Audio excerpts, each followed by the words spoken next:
imagina una Copa Libertadores sin equipos brasileños? ¿Sin qué? Sin equipos brasileños.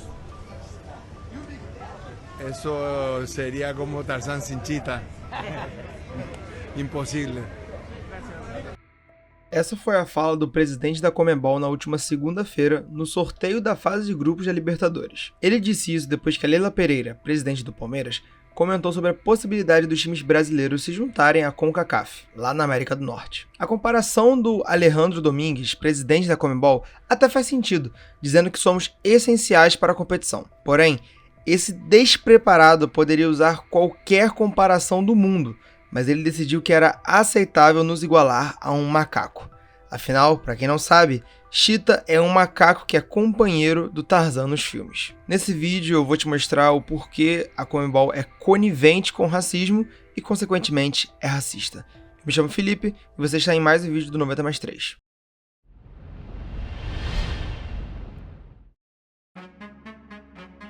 Claudinho e Buchecha fizeram uma música inteira com diversas frases que demonstravam a importância de X perante a Y.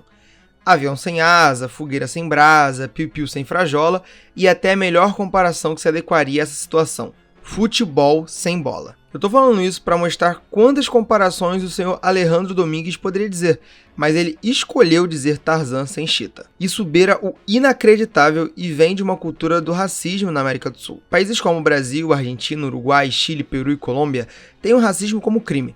O Brasil, inclusive, como crime inafiançável. Apesar disso, no ano passado, aconteceram mais de 5.000 casos de racismo que foram denunciados e tem matérias que indicam que mais da metade da população brasileira já presenciou um ato racista. Se isso é assim aqui no Brasil, onde somos claramente contra essas coisas, imagine nos outros países. Toda semana, mês e ano, um novo caso de racismo no futebol sul-americano aparece. A bola da vez foi com o atleta Luigi, do time sub-20 do Palmeiras. Parabéns pela vitória, consultar-te tus sensações depois deste triunfo. Sua sensação... Não. É sério isso? Vocês não vão perguntar sobre o ato de racismo? Sério comigo? É sério? Até quando a gente vai passar isso? Até quando? Me fala, até quando a gente vai passar isso? O que fizeram comigo foi um crime, pô. Você não vai perguntar isso? Você vai perguntar sobre o jogo mesmo? A Conmebol vai fazer o que sobre isso? A Conmebol vai fazer o que sobre isso? CBF, sei lá. Você não vai perguntar sobre isso? Não ia, né? Você não ia perguntar sobre isso. Mas o que fizeram foi um crime comigo, pô. A gente é formação. Aqui é formação, pô. A gente tá aprendendo aqui.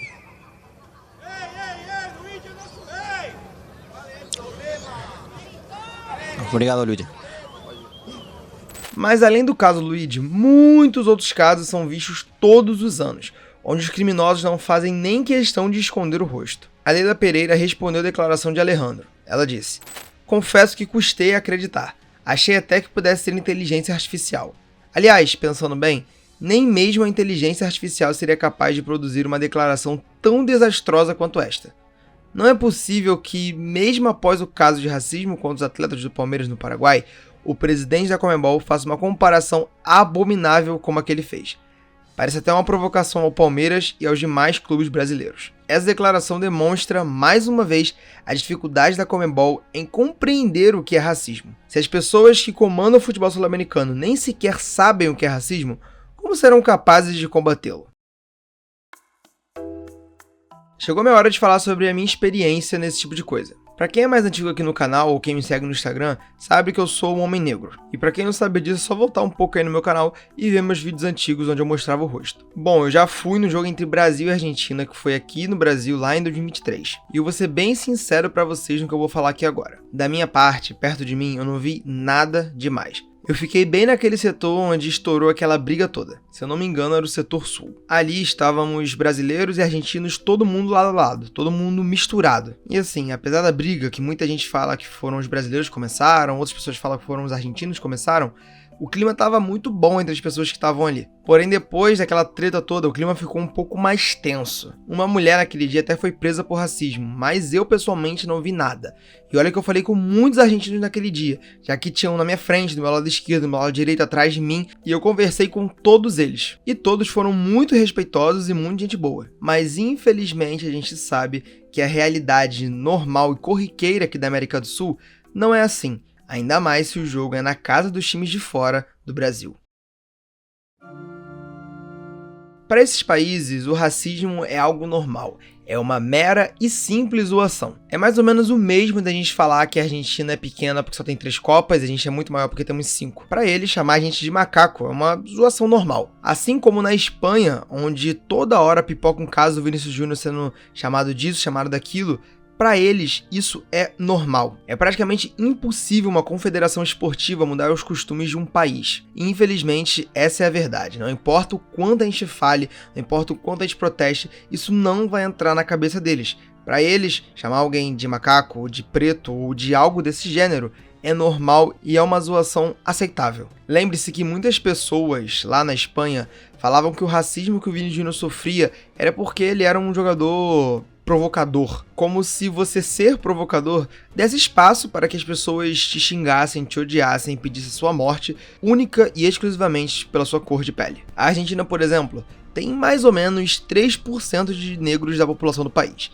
sendo que há 2 séculos eles tinham 50%. Isso aconteceu pela exclusão completa dos negros pós-escravidão, ou seja, eles se multiplicavam pouquíssimo. Algumas fontes também falam de viagens, entre aspas, secretas, que negros faziam, onde outras pessoas prometiam levá-los para outras terras melhores, e até hoje não se sabe o paradeiro dessas pessoas. Há quem diga que eles vieram para o Brasil serem vendidos, ou foram jogados no meio do mar. Isso a gente provavelmente nunca vai saber. Mas fato é, esse pensamento, esse costume foi passado de geração em geração. E pelo amor de Deus, eu não estou falando que todo argentino é racista, ou todo sul-americano que não seja brasileiro é racista. Isso claramente é uma inverdade. Qualquer pessoa que está falando isso, só está falando isso para ter cliques ou para aumentar muito mais a situação. Assim como existem muitos, mas muitos racistas aqui no Brasil, existem muitos e muitos racistas na Argentina, no Chile, no Uruguai. Porém, o que conforta é saber que a maioria das pessoas em todos os lugares são pessoas normais, pessoas que têm um limite. E para as pessoas que passam desse limite, a Conmebol deveria estar aí para educar ou punir essas pessoas.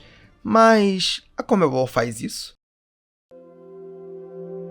O que a Conmebol podia fazer era punir gravemente os times que cometessem racismo com a torcida ou os jogadores adversários. Porém, a punição gira em torno de $50 mil.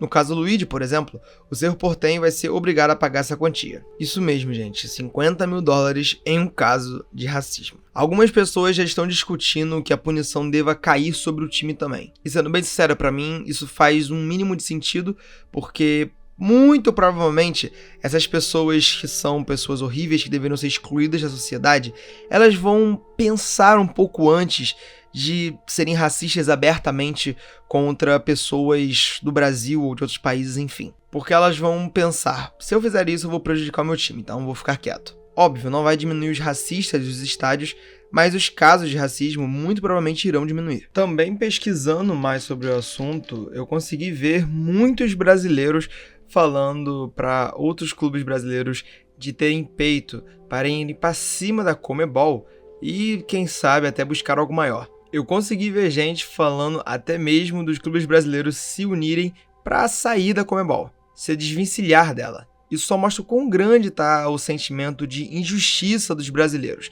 Seja você flamenguista, palmeirense, botafoguense, santista, são paulino e muito mais. Porém, sinceramente, pessoalmente, eu duvido muito que a Conmebol faça algo desse gênero. Primeiro porque o presidente da Conmebol ele fala em espanhol, e o futebol praticado aqui na América do Sul é 90% praticado em espanhol, e o único país que não fala em espanhol aqui, no futebol no caso, é o Brasil. 2. A fala do começo do presidente já mostra muito bem que o racismo está enviesado, ele nem sequer pensou que seria ruim falar algo daquele gênero. E o histórico da Conmebol nunca é bom, ela promete, promete, promete e nunca faz. O que nós podemos esperar agora é que esse presidente, esse senhor incompetente, seja desligado do seu cargo. porque se ele continuar, vai ser uma mensagem direta para os racistas dizendo: continuem.